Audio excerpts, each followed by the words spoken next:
Hopefully we'll have a. Thank you.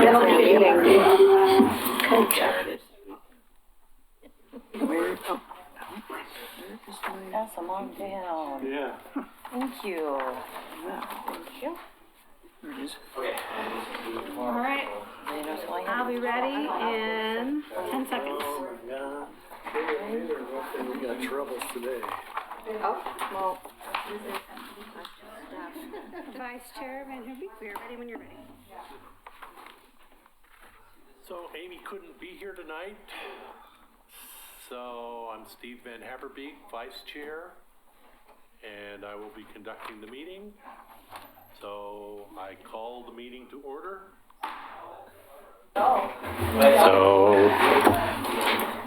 So take roll. It's a new year and I do not have an attendance roll, but I'm going to work off the meeting agenda. So beginning with Barclay Hill.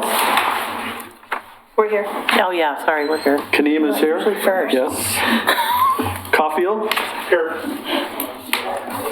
Gaffney Lane. Excused.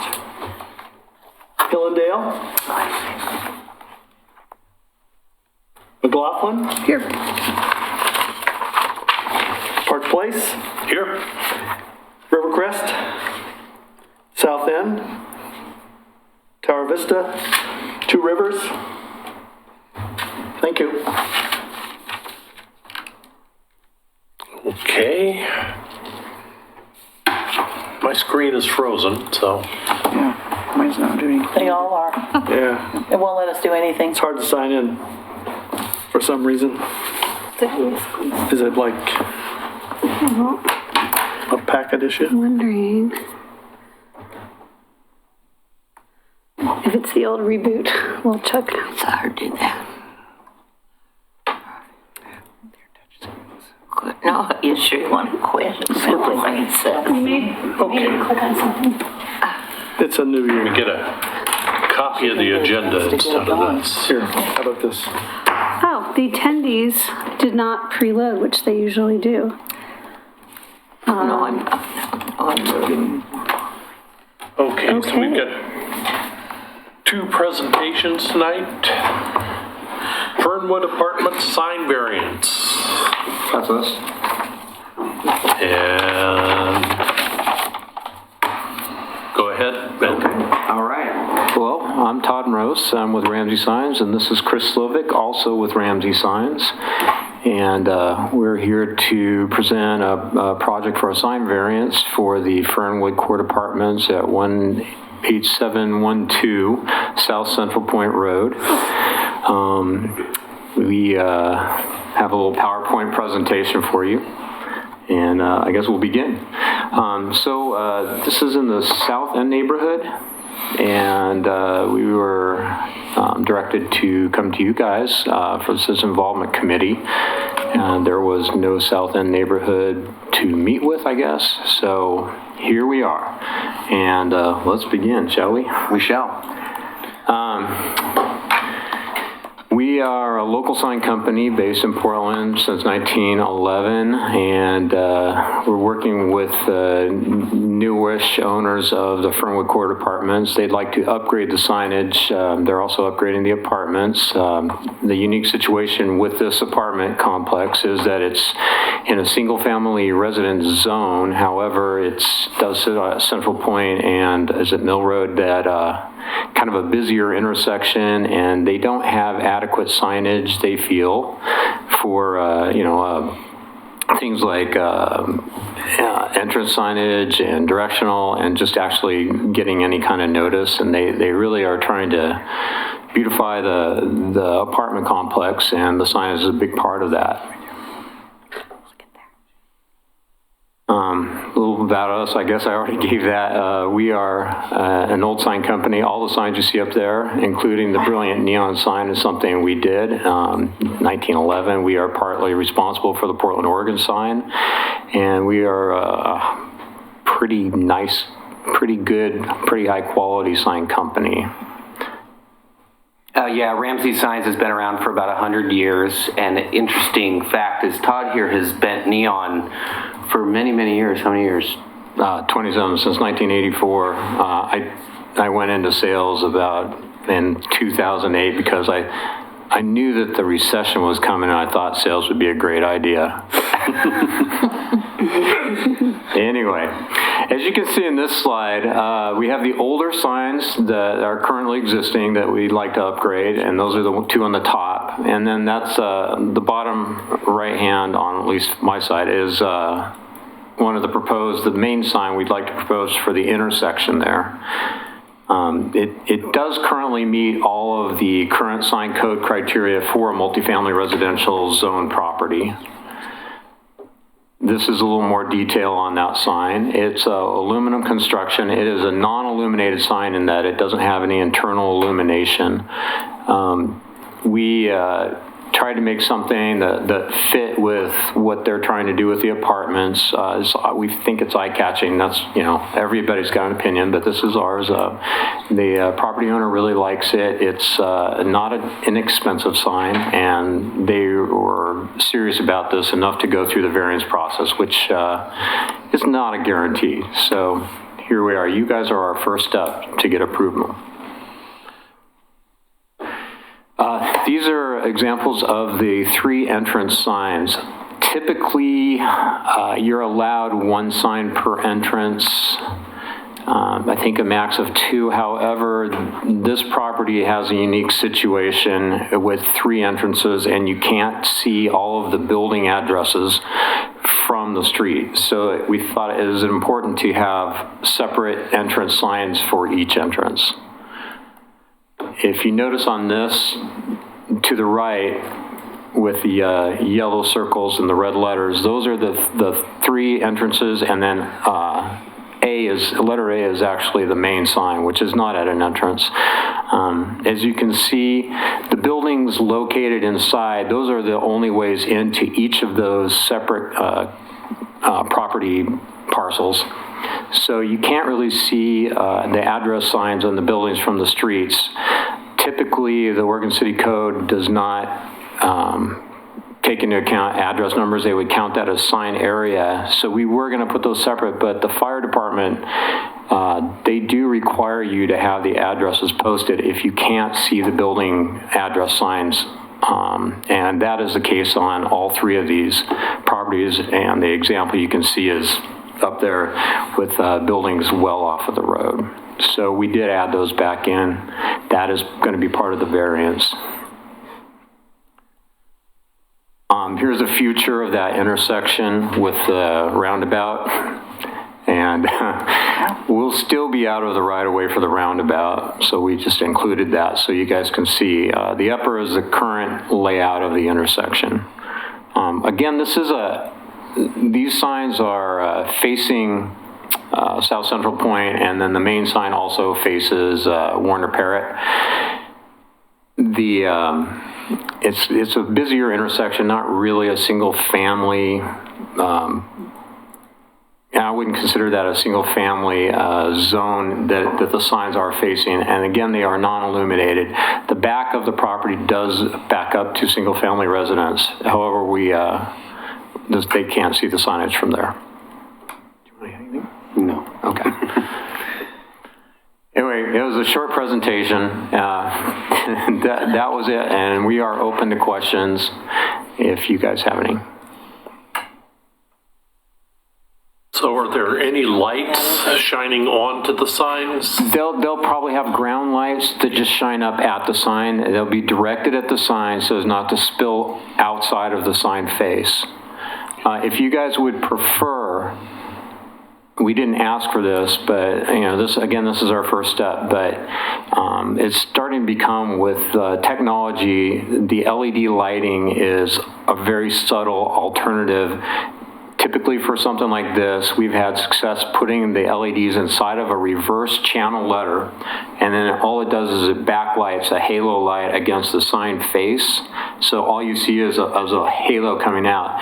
And those are able to be dimmed down. There's actually less light spillage. However, the sign codes have not caught up to that idea yet, so we haven't asked for it because it would be another variance we'd have to actually pay to apply for and maybe not get through.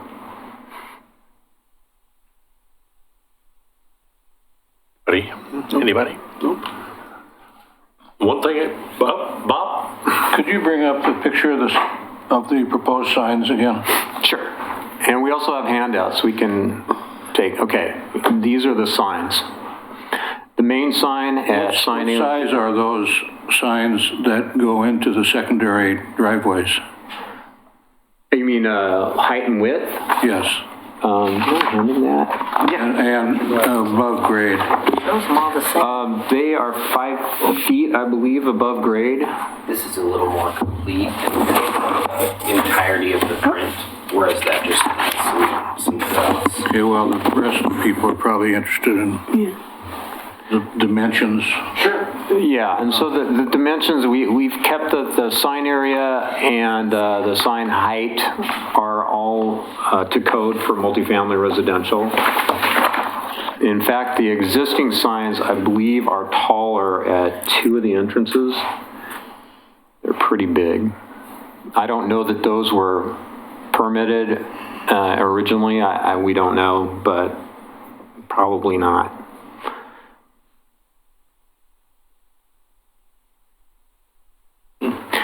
As this, you say we're the first one, so you haven't gone before the planning commission or? No, we have Do to. you know if you need to or not? We do. You do? We're going for a full variance.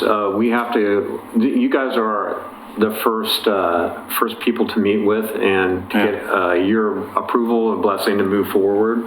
And after that, then we can go into the city for the variance. I'm all for helping you save money on projects, and so I would think this would be a great idea, the way it is just your lights that light up on it, rather than applying for something that you may or may not get, costing you more money in the process. So, the more money you spend, that kind of will sound to other people, the renters and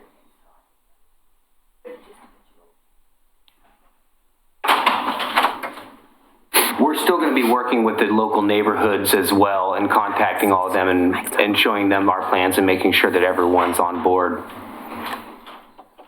Yeah, we do send a notice out to the neighbors within a certain radius, and they will get, a chance to say anything if they'd like. This is far from a done deal. So could you explain again what the actual variance is? Okay, our variance is for more signs than we're allowed, because we have the 3 entrances, we want the 3 entrance signs. It's also, And the actually numbers? what the main variance is because this is a zone single family, you're basically allowed 1 tiny sign, which they already have 3 signs. And they put 3 signs at all 3 entrances. They didn't know, they thought that probably the first entrance sign was legally allowed at some point, and so it's grandfathered in. And what we could have done was just reface it. But these guys really want to do something a little nicer, make it look more attractive. And so they had us design what you see up there. So we're going for more signs than you're allowed, and also larger signs than you're allowed. But what we're not doing is going for anything that you wouldn't be able to get in a multifamily residential zone. This is miszoned as a single-family residential zone, this property. And so we're basically trying to get a multifamily residential allowance for a single-family residential zone. Have you had any feedback from the neighborhood as yet? You guys are our first neighborhood the first that you contacts, said. yeah. There isn't a south end neighborhood that we know of. Is that what your understanding is? Yeah, so the concerned citizens are you guys are our neighborhood association essentially. Okay. And the fire department wants the different addresses on the signs because it's going to assist them. We were looking into the sign code, and the sign code, they were saying you can't add the addresses unless they're legally required. So then, typically around the area, and I do a lot of signage around the country also, but fire emergency vehicles, they need to know where they're going. And the one thing we found in the code for the fire department was that they do require addresses to be posted if they can't see the addresses on the buildings. And in Oregon City, you're required to post addresses on the buildings themselves. But because some of these buildings are set too far back with visual impediments in front of them, you can't see them. So we're going to we're going to try to get them through like you see, with the addresses on the bottom. I don't think it's too obtrusive, and typically that's not considered sign area. Just in the city of Oregon City, they currently do. Only one issue that I can see. Script is becoming obsolete. And while I think everyone here has no problem reading it, it's becoming less so as a new generation comes through school.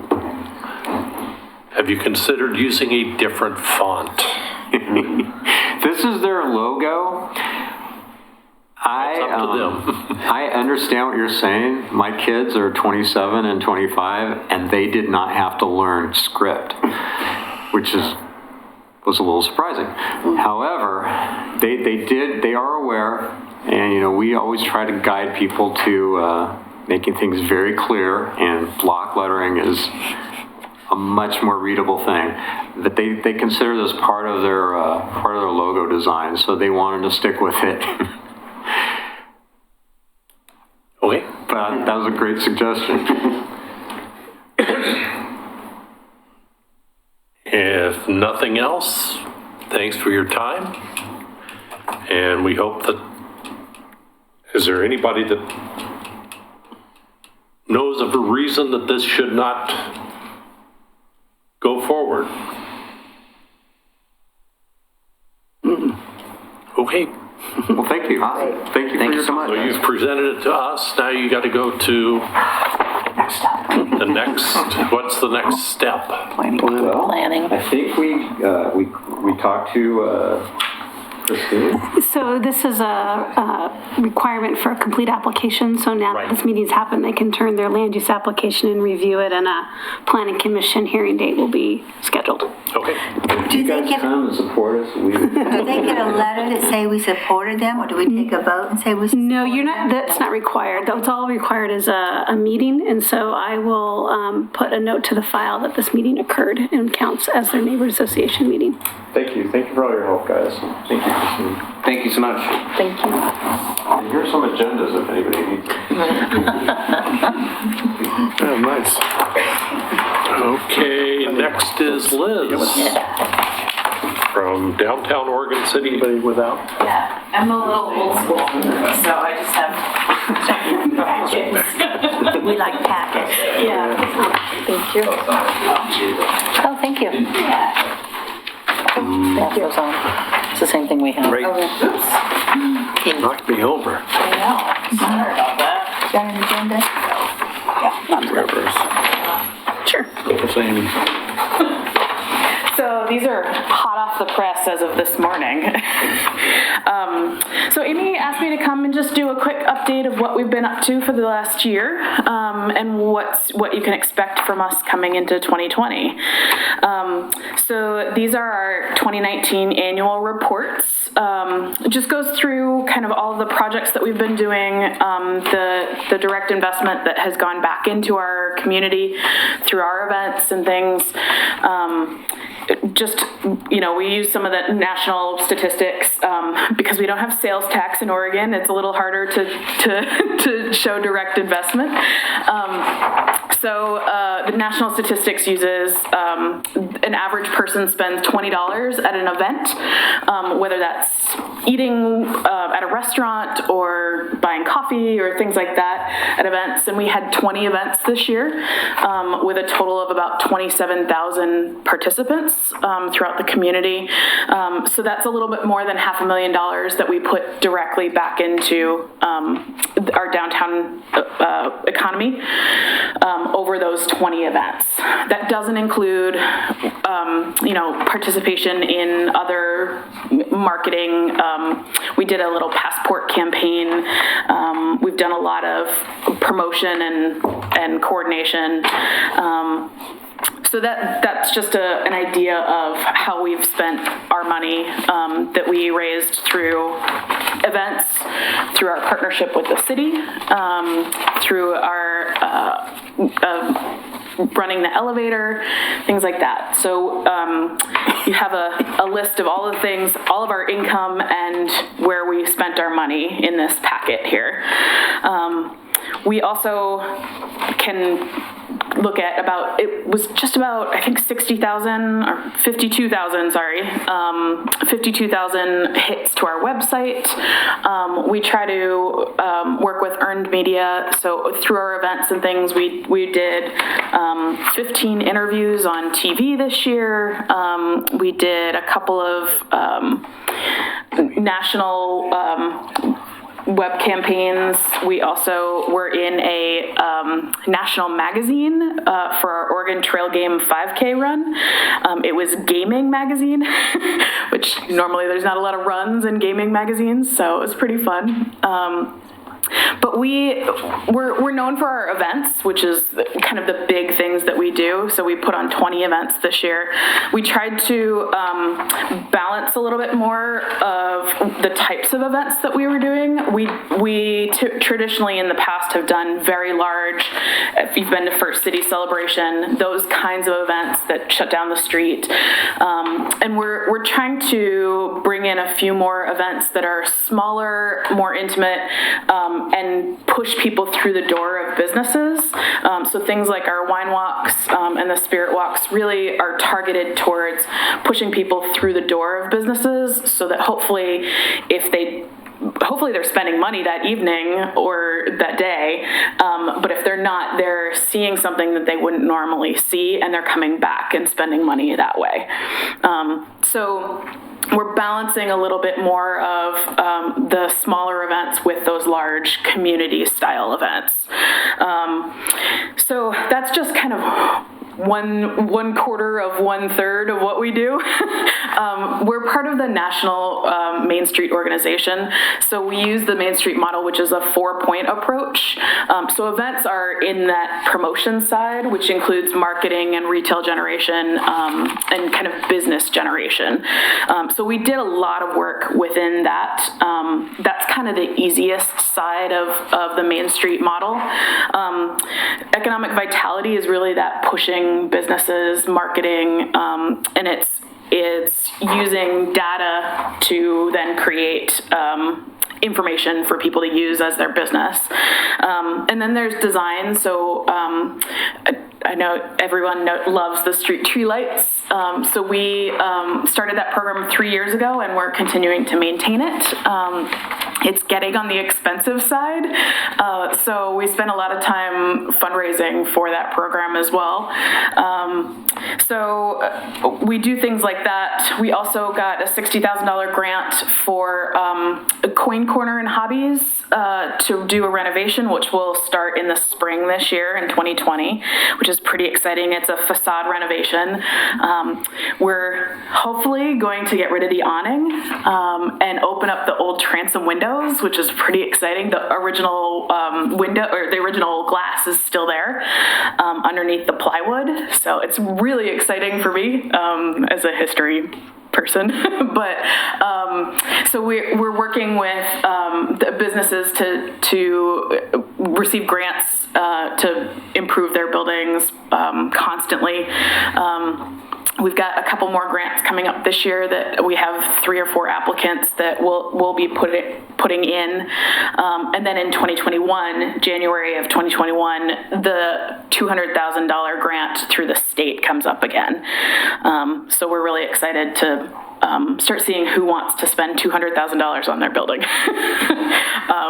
So that's a new project. And then the last one is really organization. So as a separate nonprofit, we have to continue to communicate well. We have to continue to fundraise to keep our staff. We did have a pretty significant drop in staff. Last year we had 5 staff and this year we have 2. So, our capacity is going to change a little little bit over the next year. But we're really focused on trying to be as strategic as possible with the projects that we're doing, the events that we're doing, and really spend a lot of time recruiting new volunteers, which, volunteerism has changed. I don't know if you've noticed as the volunteer committee. But so we're trying to try new things and get people excited about particular projects versus joining committees. So that's one thing that we're really pushing this year is we've got a list of projects. And so people don't have to join a committee for 3 years. They can just do that one project and feel good about it. And then move on and hopefully join the next project. So for example, we've been really pushing, a lot of people really want to do a flag program. So they want to purchase 100 American flags, and stands to put out for specific holidays like 4th of July and Veterans Day, things like that, and line Main Street with them for the Friday, Saturday, Sunday variety. And so we have a group that has started kind of doing some research on that, and so they're just that kind of volunteerism. So they're not worried about any of the events that we're doing. So we're trying something new with our volunteer group, and so we'll see if that works. But yeah, so what else? I think that's kind of my spiel for now, pretty informal. But we've got, a bunch of events coming up in the next few years, or next few months here. And right now we're kind of doing our strategic plan, our action plan for this year. We created a strategic plan for the 5 years last year.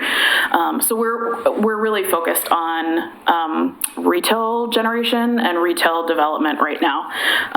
We've lost a lot of retail over the last 2 years. We've got a lot of great restaurants, but the retail is really why people go from place to place. And so we're trying to kind of create that. I use the lily pads, creating those close lily pads versus, one here and one there, and so that people don't have to walk an entire block or 2 blocks in order to go to the next place. So business recruitment, I think, is going to be one of our bigger projects over the next year. Yeah. So. Any questions? Yeah, I enjoy the elevator signage. Oh, yeah. I come home in the evening and I traverse across the Arch Bridge, and I'm always looking for something on there. And I thought what you did this time around was pretty good, through the holiday. Yeah. And so could you talk about the elevator and the sure. plans for that? And is that going to be expansive or? So we're working on it. So there's a lot of permitting processes to get the lighting going for the signage. But we did get the 2019. For years, people have been asking us to do a ball drop at the elevator. And so we did kind of a mini version this year, which was pretty exciting. So we had a 2019 sign on the shaft of the elevator. And at midnight, we changed it over to 2020, and everyone came out from Arch Bridge and from all the bars around, and it was entertaining. And so we're hoping to make that a little bit more of a formal process going forward. We had a snowman during the holidays, so we're working with Illuminate Oregon City, which is an organization here in town that does a lot of the lighting. They helped with, if you saw the Oregon City Christmas tree this year, he donated that tree skirt kind of thing this year. So he created that and did kind of at the tree lighting, we did, kids could decorate little tree stump kind of things, and we put them up so that they could be a part of Oregon City's tree lighting event. So the elevator, we're going to continue. We just got renewal with the city to take over the contract again for the next 3 years. So we took over in 2017, 3 years ago. And our ridership is up by about 37% over the 3 years because of the improvements that we've been trying to do. We worked with the city to put $100,000 into a marketing program around it last year. We each put in $50,000. So it's pretty exciting to see what's happening. We've got a passport program that sends people around different places around town that starts there. And then in 2020, March, we will install the new kiosk, which is a kind of a U-shaped desk that's kind of 50s style to fit with the aesthetic of the elevator. And that will be manned Friday and Saturday throughout the kind of off season, and then 5 days a week during the kind of high tourism season. And it'll be a place where we'll kind of bring in more tourists and send them and keep them here longer and spending money longer. And so we're excited about that program too. So there's lots of things happening at the elevator. Yeah, we've even got kind of, there's potential for art projects, like art gallery kind of displays that we're gonna look into over the next year here. So there's exciting things happening. Yeah. I'd like to ask her. Where will the kiosk be? It'll be in the observation deck on the promenade side. On the elevator? Yes. Okay. Yeah. Bob? I like the idea of the flags Yeah. on special events. I'm kind of a patriot.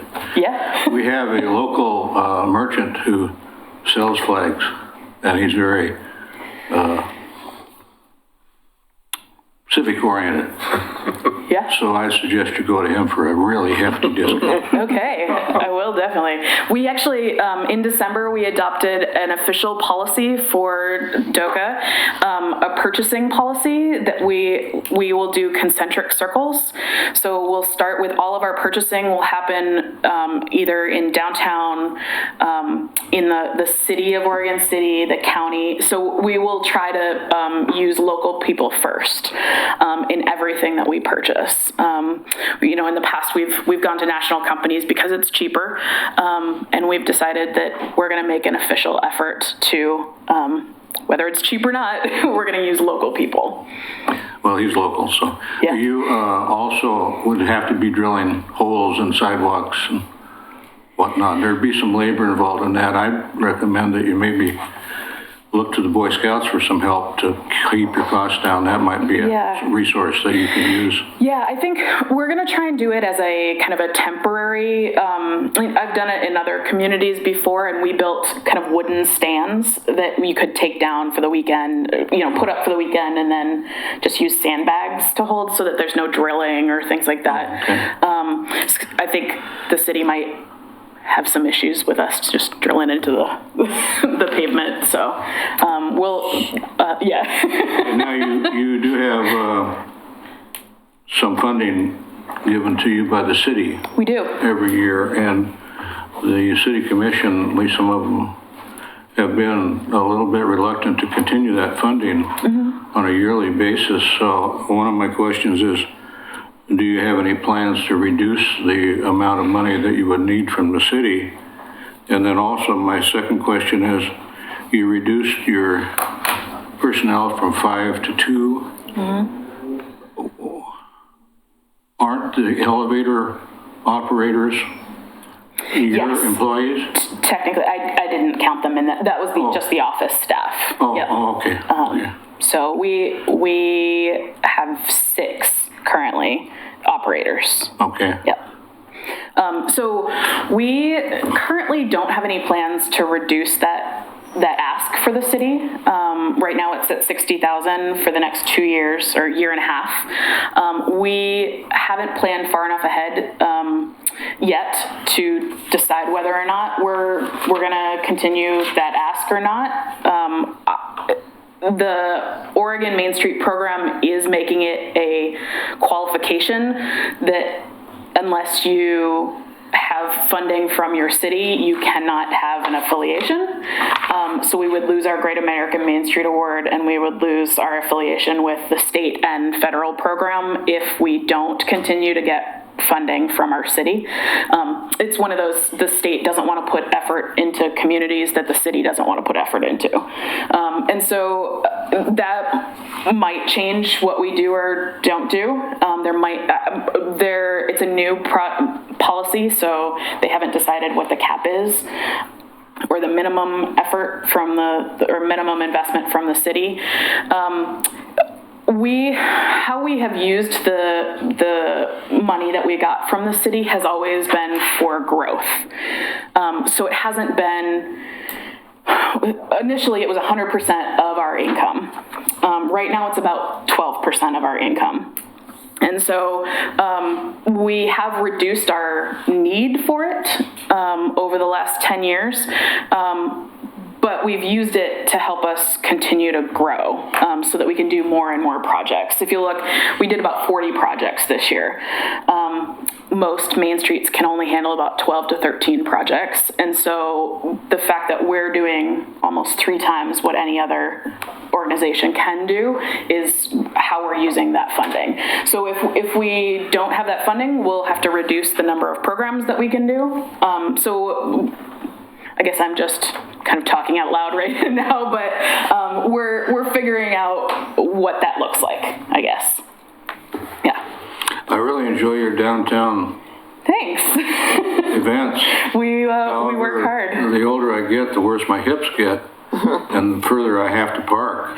Yes. Have you ever considered organizing some kind of a shuttle? Yes. So we actually tried to do that for First City this year, and it was a little too expensive last minute.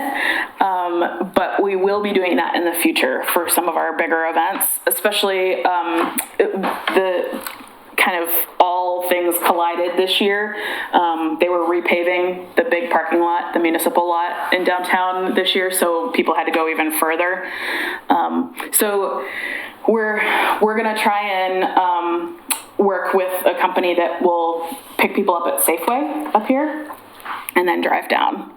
So we'll do, and we're actually even working potentially with Westland, who has a street dance on the same night, to do a 3-stopper, so that we can kind of share costs and share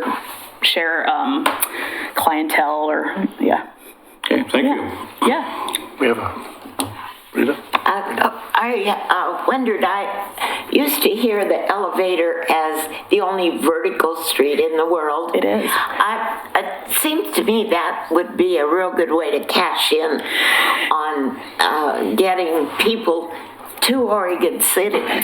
Yeah. And I loved it this year, and I love the downtown lights. We're very very beautiful downtown, and I do hope someday the parking situation can be a little better than it is. Yeah, I think I like to say we don't have a parking problem, we have a parking management problem.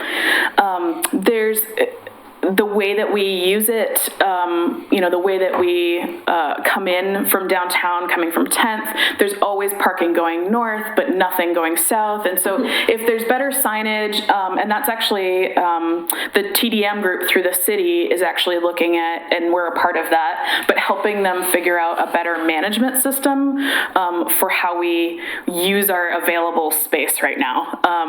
One thing that we've been working on for as long as I've been here, almost 2 years now, is shared parking, which is really exciting, that it made it through commission, and we're hoping in the next couple of months here that we can essentially private lots that are downtown are going to become a part of this program, and after 5 p.m. and on weekends they'll become public lots. So we'll add about 100 spaces to downtown with that new program. So the TDM and downtown has been working really hard on that. And we'll have to be really clear, because Bush's Furniture always had, I go there and trade, but now there's only like one customer parking spot because they've used the building in other ways. Yeah. But if it's marked well, I think that's an excellent. Yeah, it's definitely on our radar constantly. That's one thing that every downtown that I've ever worked at has always had a parking problem. Downtowns were made before cars, right? So we try to use the land the best way possible, try to manage it well, and then figure out what to do next. You know, if we're at 85% capacity all the time, does that mean we need to start doing satellite parking? You know, there's a lot of issues that come with parking and with downtowns. So we're constantly figuring out ideas. You know, I really want to do the the hockey sticks so that people have kind of a landing pad, because we're losing a lot of parking spaces that way. When you can normally fit 6 parking spots on one, people aren't parking close enough together, and so we only get 4 or 5 parking spots. So there's some management issues there that we could easily and cheaply fill up. Yeah, yeah, exactly. Anybody else? Thanks for coming. Yeah, thank you very much. Is there any public comment? I see nobody out here. Staff update? Thank you, Vice Chair Van Haverbeek. My report, I have a couple updates. The presentations from the December meeting, the PDFs are available on the agenda. So if you had some questions or wanted to show something to somebody, those are available. Just a reminder, as of last week when the agenda went out, Kenema, Rivercrest, Hillendale, and Two Rivers had yet to turn in their applications for the new year for CIC. If you've already done it, thank you. If you haven't, please work with Katie Riggs directly to answer any questions about the application for the next 2-year cycle. As always, I keep information about postcards, a link on the liaison website. If you have any specific questions about postcards, contact Kelsey McNall or myself, and hopefully we'll be able to answer those questions for you. And finally, there's been some requests, and I'm going to pick this up, about how can I learn more information about development projects. And this was sent out in an email last month, but I wanted to remind everybody. There's really 2 easy ways to learn more about development projects in the city. One, on the main page, I'm going to use the other one. If you scroll down to the bottom, you can click on this link that says development projects.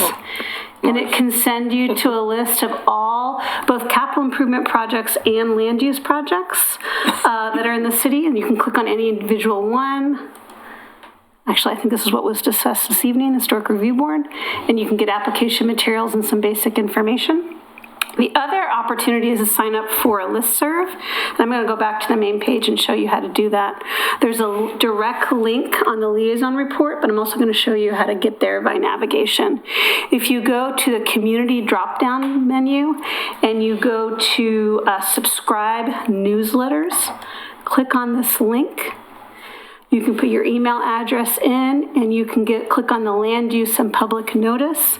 And anytime a public notice form is uploaded or amended, you'll get a link, and I sign up for them just so I can see it. And it's on Sunday, and it'll just show links to 1 or more land use applications that have been new or updated that week. So you can quickly just click on something.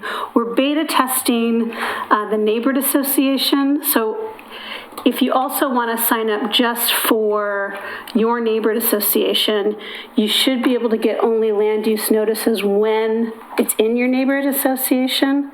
So if you want to do that, you could also do both if you want, but let me know if you are getting those neighborhood associations. But you may not have one for a couple months because we may not have a land use application in your neighborhood association boundary, but let me know if those are working for you, if you check on just your neighborhood association, because each land use application is categorized by its neighborhood association and which one it's in.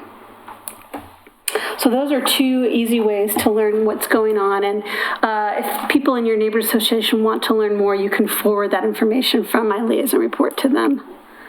And that's all I have, so I'm available if anybody has any questions. How do they sign up for the new monthly newsletter? That's a good question. I don't know, and I can find out and send that information in a liaison email.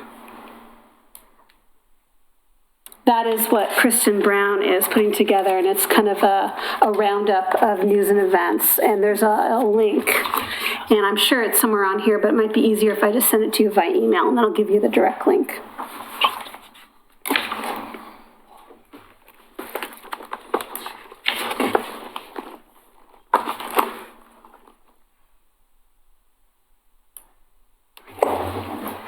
So that's all I have. Okay. So the next item on the agenda is elections, and how many neighborhoods are? As of last week, but when this agenda was sent out, there were 4 waiting. I know Amy wanted to wait until February, till everyone was appointed and moved on, but I'll leave it up to you. Yeah. So is there any objection to holding off on the election till next month? I make a motion that we hold off the elections till next month. I'll second it. Moved and seconded. And do we need Do you want to go to? first? Or- Want to take a vote? Yeah. Okay. Well, I have a question on the Question. I'll need Tony and Rachel's attention on this. The voting, the city commission has approved the vote of all members of each neighborhood association. If we vote, can we all vote on any issues that come up before the code is actually changed? No. What code is that? Because it's been approved by the city commission.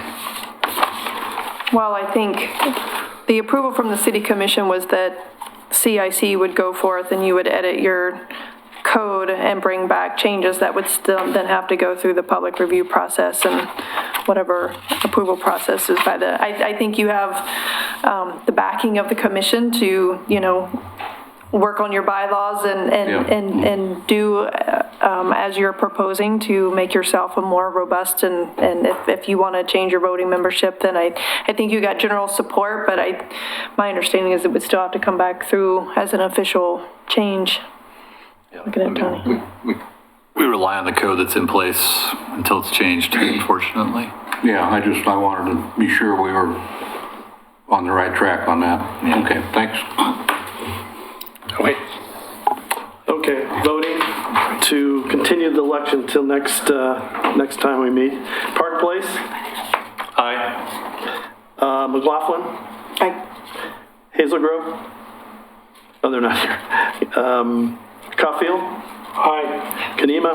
Monthly news and Yes. Berkeley Hills? Yes.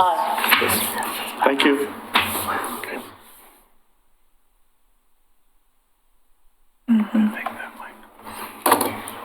All right, general business. Bylaw committee.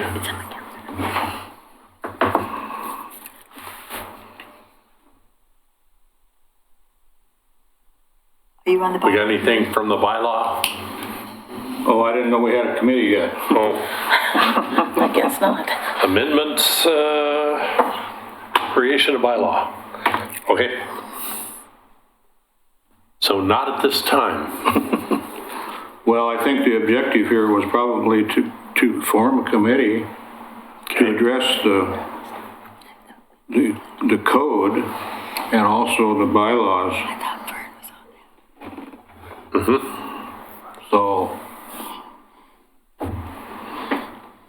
All right, so I don't know if it takes. I seem to recall that there was. I believe a committee, I believe people signed up, but Amy had not set up a meeting yet. Okay, so Amy was on top of that. Ball's in her court. Super. Okay, well, put that one off till next month. Okay, request for, I think there was a bylaws committee that was formed. I thought Vern was on that, so maybe someone could contact them and say, hey, so I have a think meeting. Amy, Vern, and Bob were the committee, Oh, okay. Okay.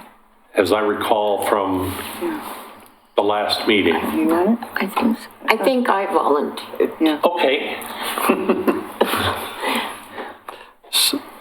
Yeah. so, and Rita. So who were the members? You, Yeah. Amy, Vern? Vern, and Rita. Okay. I guess I'll organize something. Thank you. Yeah. Rita has something. Is the procedure just for us to meet, or do we have to meet with someone with Well, I think, committee? I didn't quite, I kind of got the feeling a little bit ago that it included somebody from the city, and yet I didn't feel that way previously. So what we've done in the past is the committee has met individually or separately, I mean. Yeah, And gone through, when I was on the previous committee, in great detail, the bylaws. Now, we do have a set of bylaws that were on the verge of being approved when the reorganization of the CIC took place. We can use those bylaws as a kind of a template or an example and make, I mean, it's a pretty good set of bylaws. I don't think it would take much to adapt those bylaws so that they comply with the current city code in reference to the CIC, which, you know, we'd have to obviously have to do that. So I don't think there'd be a lot of work that would have to be done to those bylaws. I think just once we get to the point where we feel comfortable, then they would have to be presented to the entire CIC for approval. And then from that point, then we'd have to take them to the city commission for the commission's approval.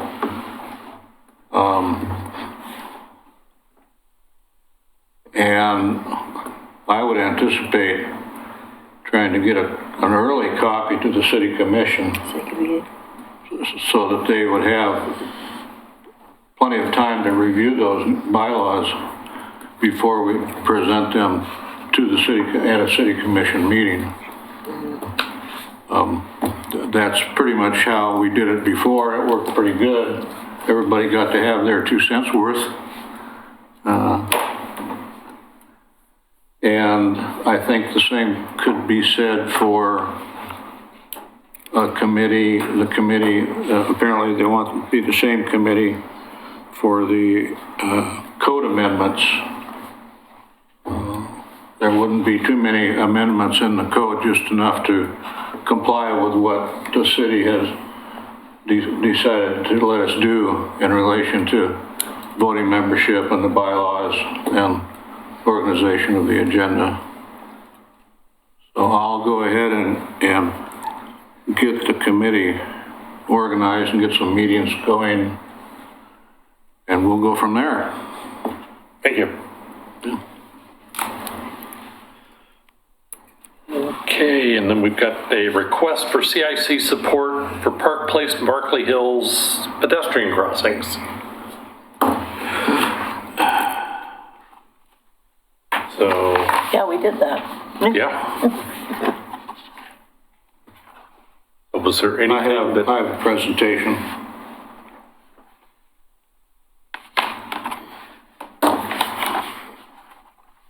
Come down there so everybody can see how nervous I am. when your earpiece starts beeping, that we know? You know, I'm getting my new Army ones here pretty soon, I hope. Maybe they won't be so noisy. I apologize. What they tell me is that the cones you put in your ears, if there's any leakage by them, you get this ringing, which I can't hear. So we know you're coming. Yeah, you know I'm coming sometimes. So I apologize for that. It's kind of embarrassing, to be honest with you. Okay.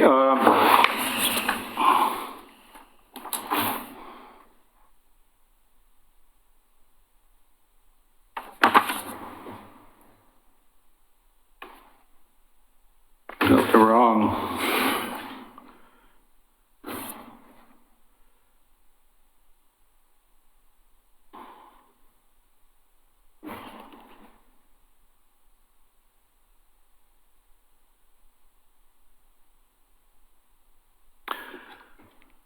Okay.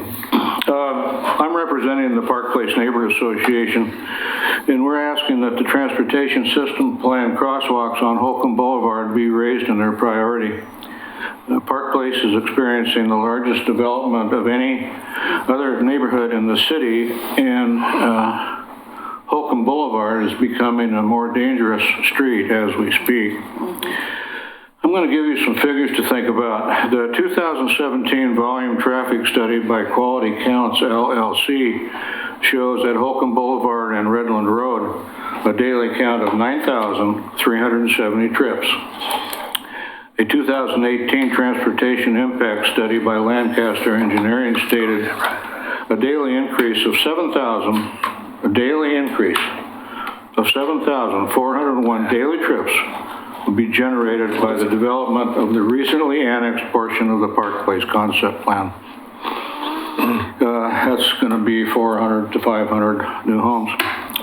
And that doesn't include the daily trips generated by the currently developing old airfield property on Holcomb Boulevard, and that's 98 new dwellings, or the recently annexed Sears property on Holcomb Boulevard, which is 124 new dwellings. Those could be an additional 2,220 daily trips going up and down Holcomb Boulevard.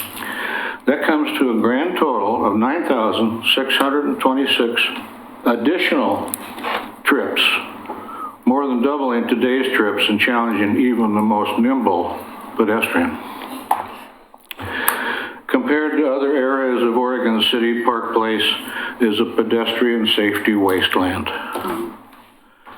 Let's compare some other streets in Oregon City. Now keep in mind that Holcomb Boulevard from Redland Road to the east of the city limits is a distance of 1.9 miles with no traffic signals, no stop signs, and no crosswalks.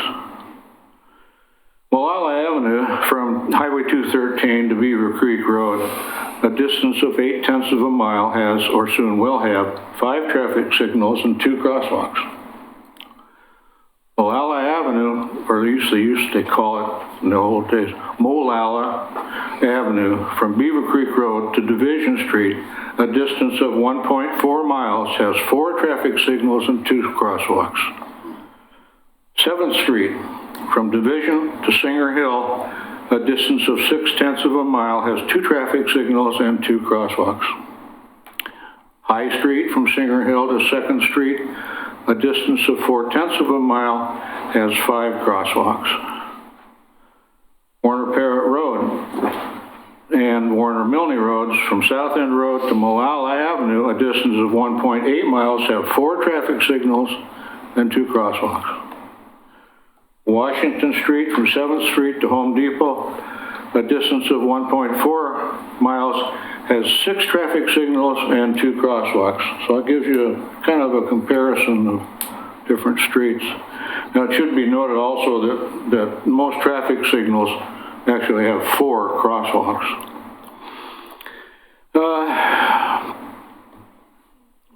Considering the projected increase in traffic on Holcomb Boulevard, we request that the crosswalks that are already on the transportation system plan from 2013 be raised in their importance and priority so that we can get a few of those crosswalks, which are already planned, 4 of them, on Holcomb Boulevard, I've met with John Lewis and his staff, and they've been very helpful, very informative, but the only hope they give us is sometime in the future, we may get the funding from a Safe Routes to Schools grant.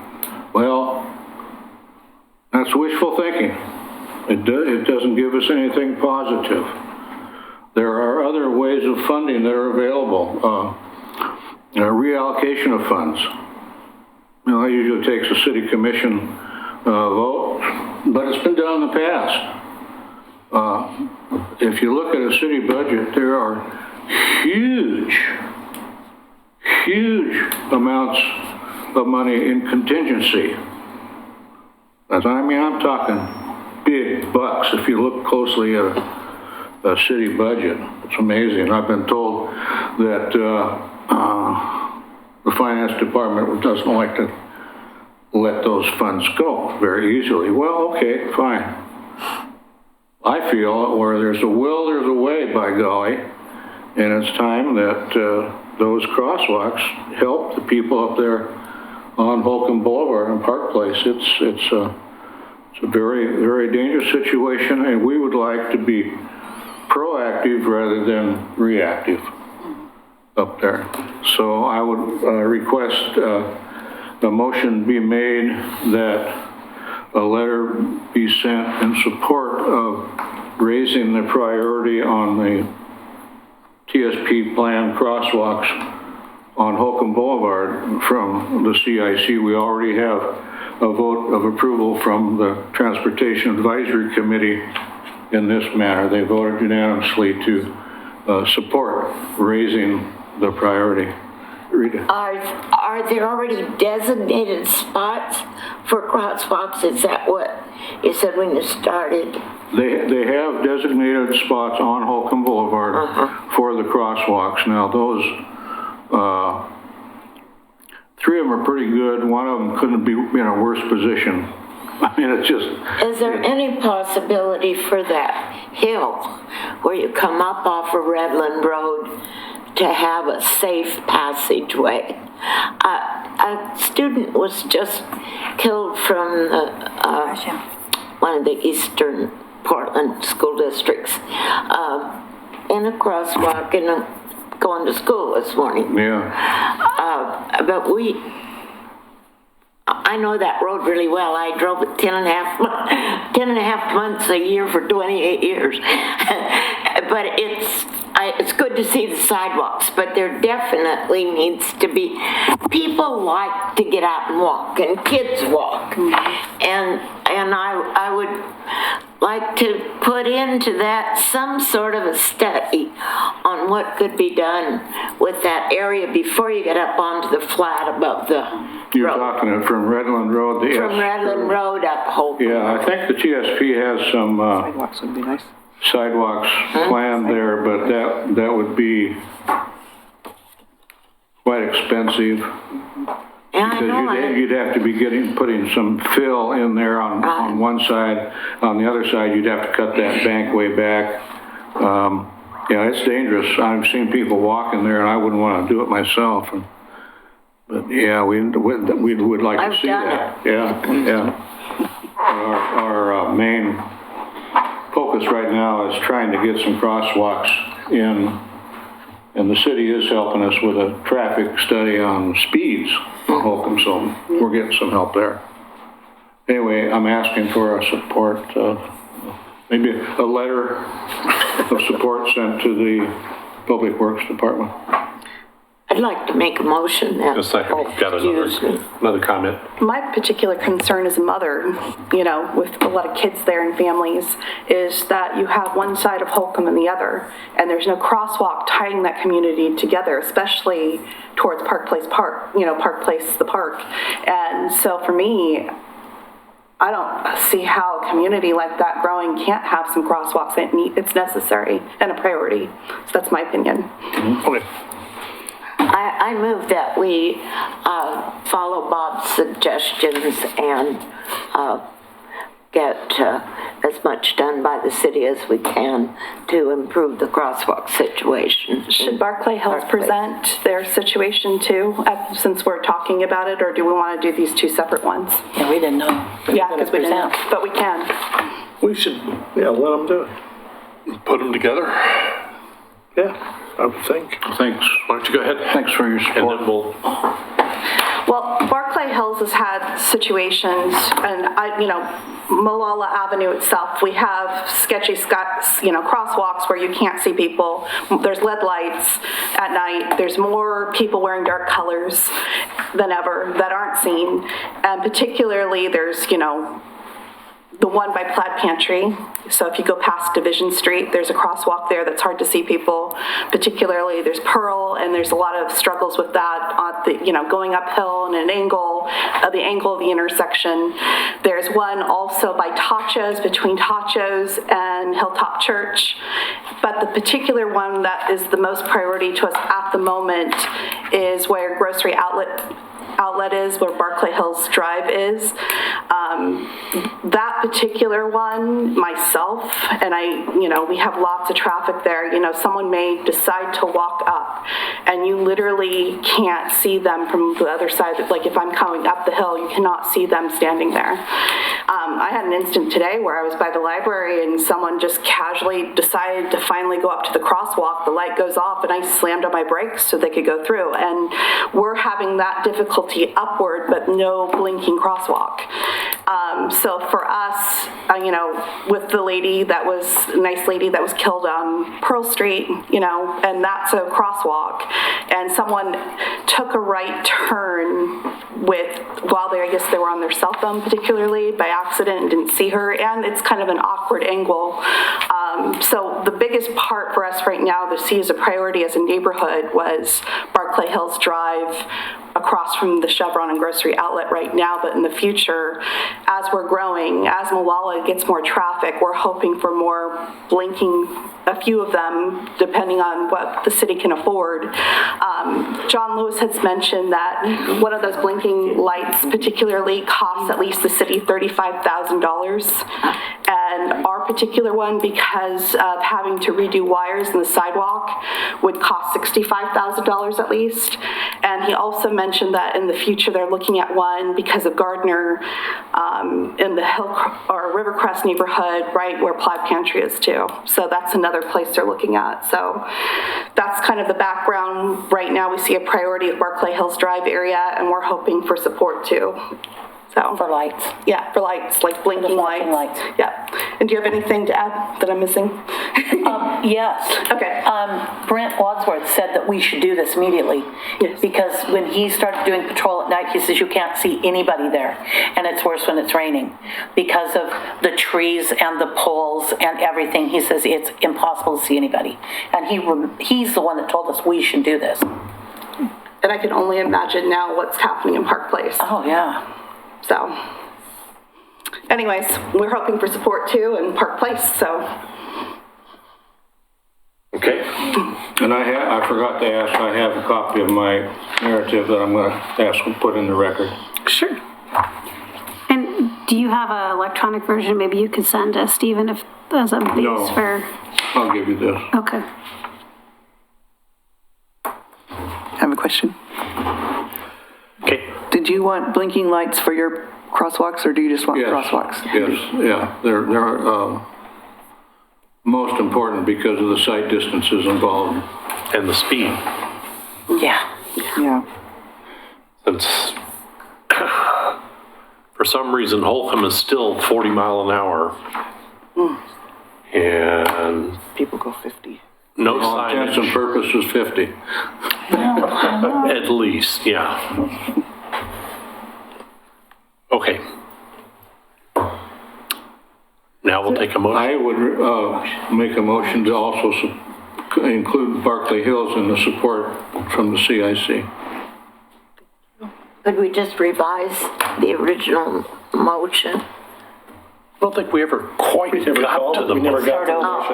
Okay. So what is it exactly we are agreeing to? City crosswalks?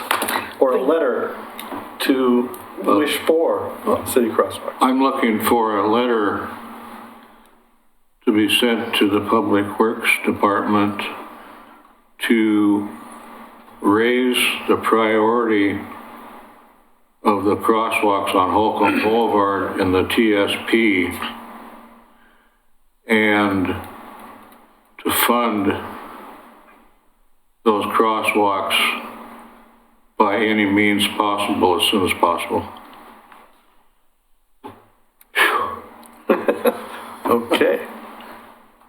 So, So you want to make that motion? you made it. I would recommend you CC the city commission. What? I would recommend you CC the city commission. I'll second. We need to add Barkley Hills to that. Yeah. Yes. What he said separately, Barkley Hills needs to have the flashing light crosswalks signs be put in on Barkley Hills Drive between the fireplace store and grocery outlet. Nice. So I guess Look out, that's Steve, the there's total seagulls motion. over your head.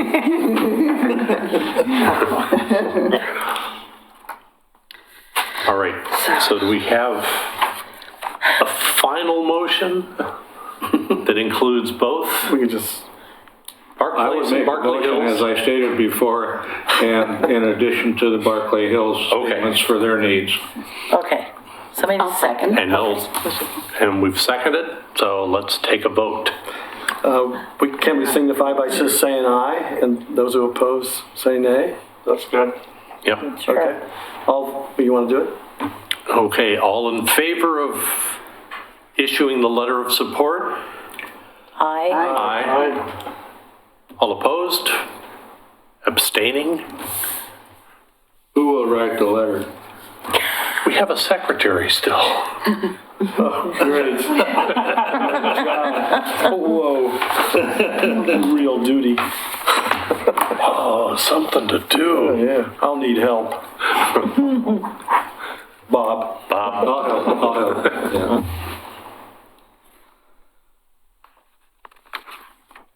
And roundtable. Go with Bob. Start with Bob. I don't have anything. Perfect. Kenema will be having a steering committee this week on the 8th, and we have lots to put on our meeting for things to talk about Kenema. We have the article that came out in the paper with the 78 violations, code violations in Kenema. You can't take a walk on the streets there without people saying, anytime a Public Works goes by, are they taking pictures, are they doing? So everyone's really upset about that. And the entire Kenema neighborhood has been placed under the Greenway Act. So I don't know how we're ever going to flood up to Fifth. By the time we get up to Fifth, it must be pretty much over with.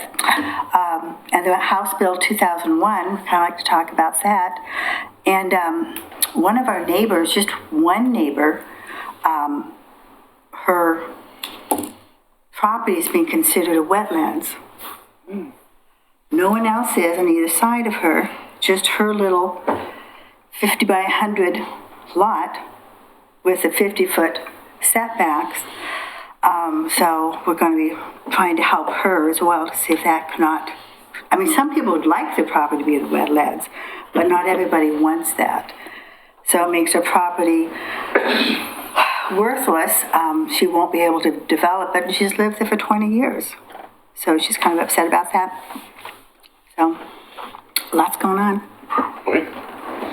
Yeah, we're pretty quiet, new management in our group and new leadership, and so we have some meetings put together and trying things put together for our first meeting, 28th of January, but pretty quiet besides that. Barclay Hills is having a meeting on the 14th, which is next week on Tuesday at 7, where you're having Village of the Falls come. And we are going to talk about vision for what we want for 2020 and I'm trying to think of anything else. That's kind of it right now, and in the future, we're looking at trying to invite the local new facility on, have them come and meet the management there and the veterans facility. And other than that, we're kind of looking towards the future on what our neighbors would like to see happen in the future, so.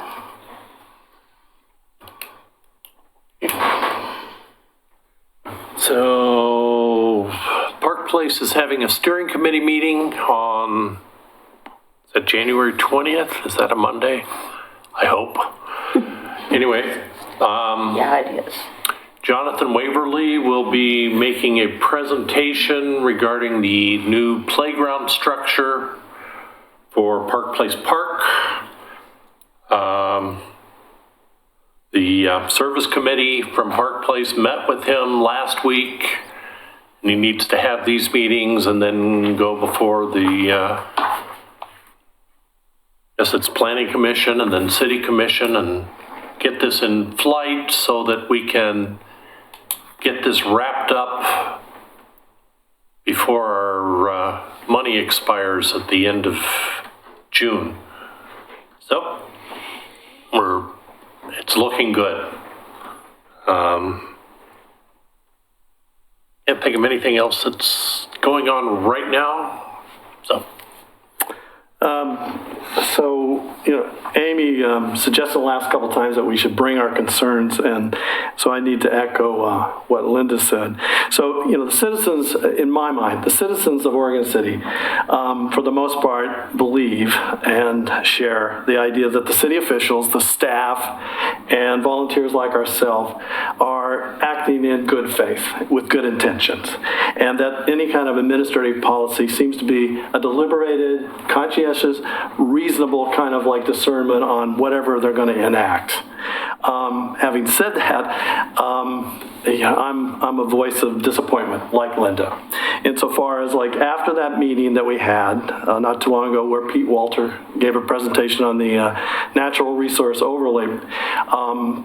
It subjected 3 properties, particular, as Linda alluded to, and the effect of which is the disappointing part, insofar as that it seems like the allowances given to one property to the left or the one on the right seem to be different and separate. And if you're going to enact or put forth a policy, realizing that this is a proposal and yet not designated, it would seem fair that each property would be under the same kind of like consideration. We have a situation where the lady in question, a widow, living in Kenema for 25 years with no appreciable flooding in her backyard, has a trickle of a stream, inviting the natural resource people out there, which they willingly said that they needed to get a group together to go out and look at a trickle. This is not even a stream. It's a 10-inch waterway across her property, about 50 feet. If you read the Natural Resource Overlay Plan, where they want to have this 50-foot setback either side, you're talking about 100 feet taken away from this lady's property. Anybody, if that was your property, would say, you're appropriating my property. No one in Kenema is against water flow or water quality or interrupting the function of a stream. So that is not an issue. What is an issue is the way it's been mitigated or not mitigated, where we have, for those who may want to look into this, and it's going to be an up-and-coming kind of a topic. On one side, we have a property where there is some fill, under which we have been told there is a culvert. So 40-plus loads of topsoil covers his apportionate watershed, or designated water area. And on the left, we have what is, some of you are remembering, is the cottage buildings, 3 of which fall into this area, the setback, which is deemed the vegetation corridor or the buffer. And so insofar as like how one would look at this, even if on the cursory read of like, okay, here's what's in effect and what might be proposed and be voted on, we have 3 distinct properties, all adjoining each other, with separate kinds of designation on how they're going to amend this issue of the setback.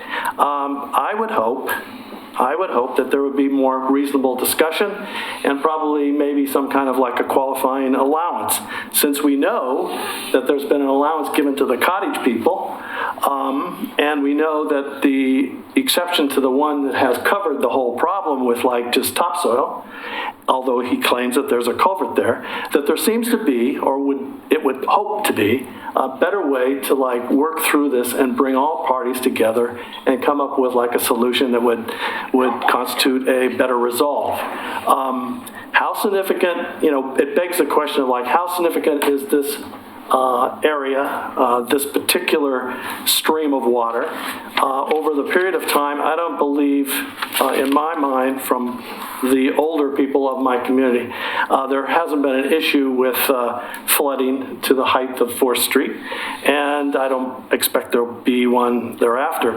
Also mentioned, just the last part would be that the survey or the plan that was executed to determine the water, whatever it's deemed, is a fluctuating aquifer that could be looked at and revised within a 5-year period. So the seriousness or the urgency about acting on this, begs the question.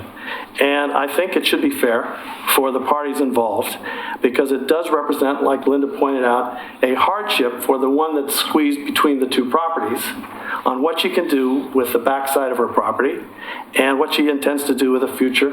This is a dream she might have, she might have an extension on her own house, she might be willing it to her children, we don't know, but it does pose an imposition, certainly, and could create down the road a hardship that I think should be addressed and looked at. And that's my commentary. And I'm really just sort of like making it for the record. I don't feel like anybody here would negate anything if they had a chance to walk on the property and see what is spelled out in this report. There is meetings coming up that deal with this issue, and there's stuff that you can find online pertinent to the National Resource Overlay Plan, which is retroactive. This is another issue. It's retroactive. So, you can't just have an excuse of like, well, I got under the wire before it got initiated as a proposal.